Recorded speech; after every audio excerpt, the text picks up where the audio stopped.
Class 10th के प्यारे मित्रों, आज हम पढ़ेंगे स्टेप्स ऑफ रेस्पिरेशन।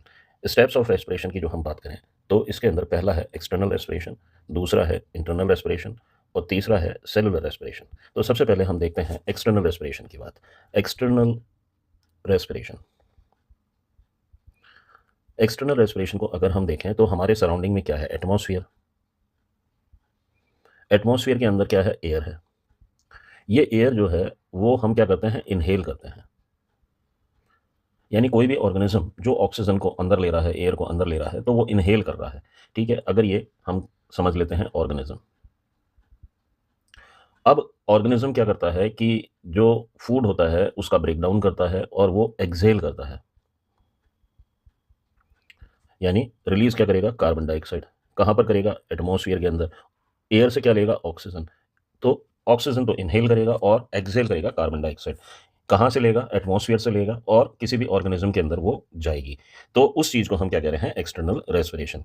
अब अगर हम समझें, जैसे ह्यूमन्स हैं, ह्यूमन्स क्या करेंगे? उनके अंदर कोई ना कोई ऑर्गन तो चाहिए उसको इनहेल और एक्सहेल करने के लिए, तो वो क्या है? लंग्स है। इसके अलावा अगर हम फिशेज़ की बात करें, फिशेज़ में क्या है? गिल्स हैं।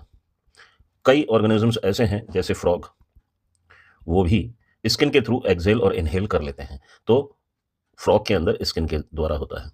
अब जो सेकंड हो गया वो इंटरनल रेस्पिरेशन हो गया।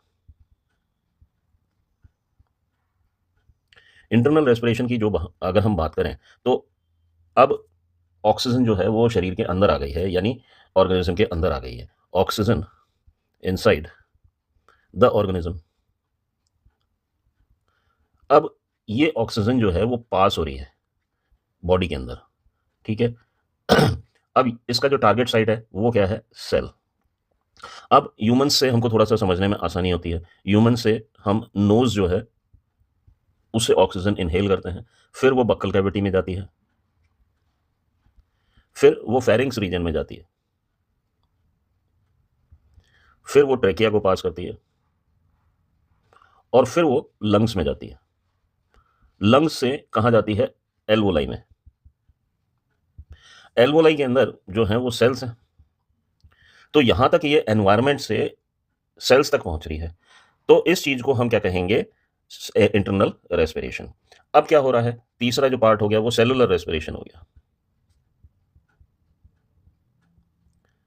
अब सेल्स के अंदर क्या है? ब्लड है। अब सेलुलर रेस्पिरेशन में क्या हो रहा है कि जो ब्लड के अंदर जो ऑक्सीजन आ गई, वो क्या करेगी? फूड को ब्रेक डाउन करेगी। ब्रेक डाउन करेगी कहां पर करेगी? साइटोप्लाज्म में। उससे क्या होगा? ग्लूकोज, परवरिक एसिड जो है वो फॉर्म होगा। परवरिक एसिड फॉर्म होगा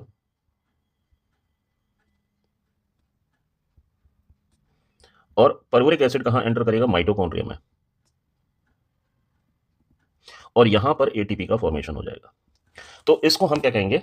सेलुलर रेस्पिरेशन। अब रिवाइज दोबारा से हम कर लेते हैं कि जो रेस्पिरेशन होता है ऑर्गेनिज्म में वो तीन प्रकार से हो सकता है। पहला क्या हो गया? एक्सटर्नल रेस्पिरेशन हो गया। ये एक्सटर्नल रेस्पिरेशन, उसके अंदर क्या हो रहा है? एक्सचेंज हो रहा है गैसेस का बिटवीन ऑर्गेनिजम्स एंड एनवायरनमेंट। इसके अंदर कौन मदद कर रहा है? लंग्स, गिल्स और स्किन मदद कर रही है। दूसरा क्या हो गया? Internal respiration. इसके अंदर क्या हो रहा है? एक्सचेंज हो रहा है गैसेस का टिश्यूज और सेल्स के बीच में, यानी एक्स्ट्रा सेलुलर एनवायरनमेंट के बीच में। जो सेल्स के बाहर का एनवायरनमेंट है वो एक्स्ट्रा सेलुलर एनवायरनमेंट है। एग्जाम्पल, इसके अंदर ब्लड और टिश्यूज हो गए। सेलुलर रेस्पिरेशन क्या हो गया कि जो ऑक्सीडेशन हो रहा है फूड का, कहाँ पर हो रहा है? सेल्स के अंदर, और एनर्जी रिलीज हो रही है। इस चीज को हम क्या कहेंगे? Cellular respiration. उम्मीद करता हूं आपको अच्छे से समझ में आया होगा। Please like, subscribe and follow my channel. Thank you.